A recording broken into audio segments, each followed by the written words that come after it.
제11장 나사로라고 하는 사람이 병이 들었습니다. 나사로는 마리아와 마리아의 언니 마르다와 함께 베단이라는 마을 사람이었습니다.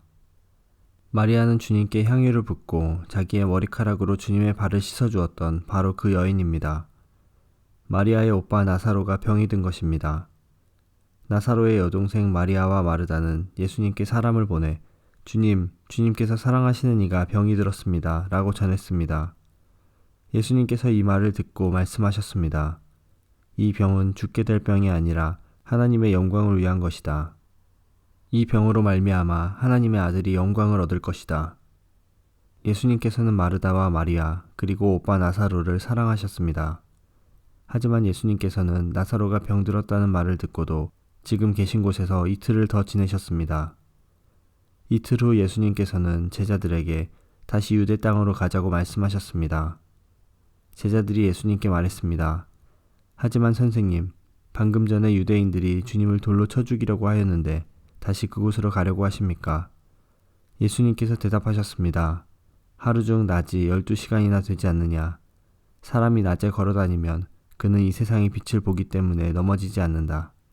그러나 밤에 걸어다니면 그 사람 속에 빛이 없으므로 넘어진다. 예수님께서 이 말씀을 하신 후에 이렇게 덧붙이셨습니다. 우리 친구 나사로가 깊이 잠들었으니 그를 깨우러 가야겠다. 그러자 제자들이 말했습니다. 주님, 나사로가 잠들었다면 낫게 될 것입니다. 예수님께서는 나사로가 죽은 것에 대해 말씀하셨지만 예수님의 제자들은 나사로가 정말로 잠을 자고 있는 것으로 생각했습니다. 그때 예수님께서 분명히 말씀하셨습니다. 나사로가 죽었다. 하지만 너희를 위해서는 내가 거기에 있지 않았던 것이 기쁘다. 이것은 너희들이 믿을 수 있도록 하기 위함이다. 그러나 이제 나사로에게 가자. 그때 디두모라는 별명을 가진 도마가 다른 제자들에게 우리도 주님과 함께 죽으러 가자고 말했습니다. 예수님께서 나사로가 있는 곳에 도착했습니다. 그때 나사로는 이미 죽어 무덤 속에 있은 지 4일이나 되었습니다. 베다니는 예루살렘에서 약 3km 조금 못 되는 곳에 있었습니다. 많은 유대인이 오빠를 잃은 마르다와 마리아를 위로하러 두 자매에게 왔습니다. 마르다는 예수님께서 오신다는 소식을 듣고 예수님을 마중 나갔고 마리아는 집에 남아 있었습니다. 마르다가 예수님께 말했습니다. 주님께서 여기 계셨더라면 제 오빠가 죽지 않았을 것입니다. 그러나 지금이라도 주님께서 하나님께 구하시는 것은 무엇이든지 하나님께서 주시리라는 것을 알고 있습니다. 예수님께서 말씀하셨습니다. 내 오빠가 다시 살아날 것이다. 마르다가 대답했습니다. 마지막 날에 있을 부활 때 제 오빠가 다시 살아난다는 것을 제가 압니다. 예수님께서 마르다에게 말씀하셨습니다. 나는 부활이요 생명이다. 나를 믿는 사람은 설령 죽는다 해도 살 것이며 살아서 나를 믿는 사람은 그 누가 되었든지 결코 죽지 않을 것이다. 내가 이것을 믿느냐? 마르다가 대답했습니다. 네 주님, 저는 주님께서 그리스도이시며 세상에 오기로 한 하나님의 아들이심을 믿습니다. 마르다는 이 말을 하고는 집으로 돌아갔습니다. 마르다가 마리아를 따로 불러내 말했습니다. 선생님이 여기 오셔서 너를 찾으셔. 마리아는 이 말을 듣자마자 바로 일어나 예수님께로 갔습니다.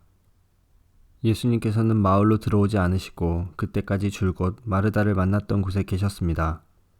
마리아와 함께 집에 있으면서 마리아를 위로하던 유대인들은 마리아가 일어나 황급히 나가는 것을 보았습니다. 그들은 마리아의 뒤를 따라 나오면서 마리아가 통곡하러 무덤에 가는 것이라고 생각했습니다. 마리아는 예수님께서 계신 곳으로 갔습니다. 마리아는 예수님을 보자 그의 발 아래 엎드려 이렇게 말했습니다. 주님께서 여기 계셨더라면 저희 오빠가 죽지 않았을 것입니다.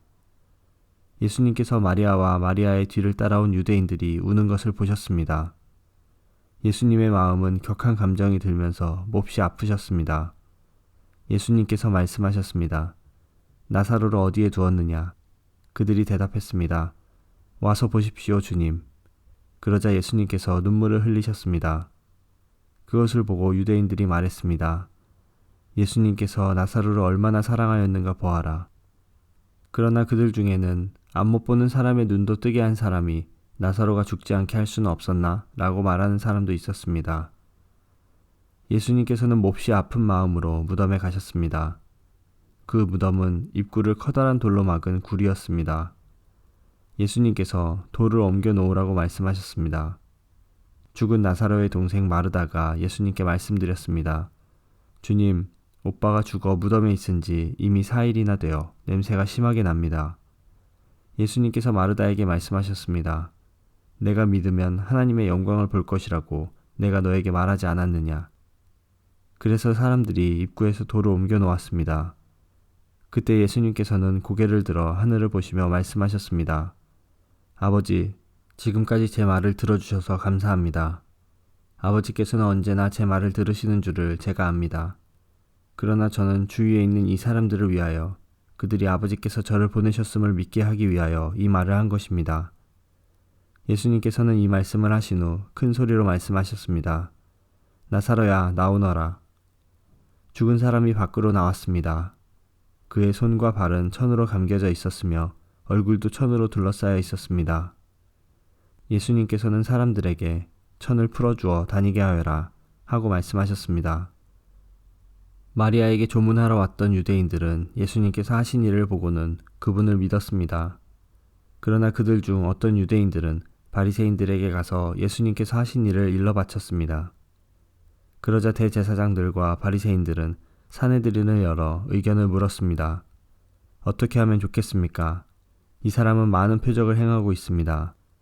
만일 우리가 이 사람이 하는 대로 계속 내버려 둔다면 모든 사람이 그를 믿을 것입니다. 그러면 로마 사람들이 와서 우리 땅과 민족을 모두 빼앗아 버릴 것입니다. 그들 중에 가야바라는 한 사람이 있었습니다. 가야바는 그 해의 대제사장이었습니다. 가야바가 이렇게 말했습니다. 여러분들은 아무것도 모르시는군요. 민족 전체가 멸망당하는 것보다는 한 사람이 백성을 위하여 죽는 것이 더 낫다는 사실을 깨닫지 못하십니까? 이 말은 가야바 스스로 한 말이 아니었습니다. 그는 그 해의 대제사장이었으므로 예수님께서 유대 민족을 위해 죽게 될 것을 예언한 것이었습니다.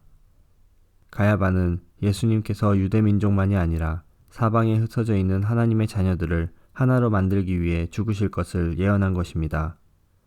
그날 이후 유대의 지도자들은 예수님을 죽일 계획을 세우기 시작했습니다. 예수님께서는 더 이상 유대인들이 있는 곳에 공공연히 다니지 않으셨습니다.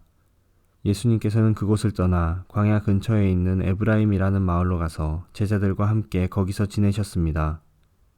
유대인의 명절인 유월절이 가까이 다가왔습니다. 유월절이 되기도 전에 많은 사람들이 자신을 깨끗하게 하기 위해 시골에서 예루살렘으로 올라왔습니다. 사람들은 부지런히 예수님을 찾았습니다. 그들은 성전 뜰에 서서 서로 물었습니다.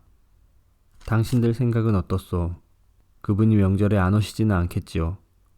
그러나 대제사장들과 바리새인들은 누구든지 예수님께서 계신 곳을 알기만 하면 반드시 자기들에게 알려야 한다고 명령을 내렸습니다. 그것은 예수님을 체포하기 위해서였습니다.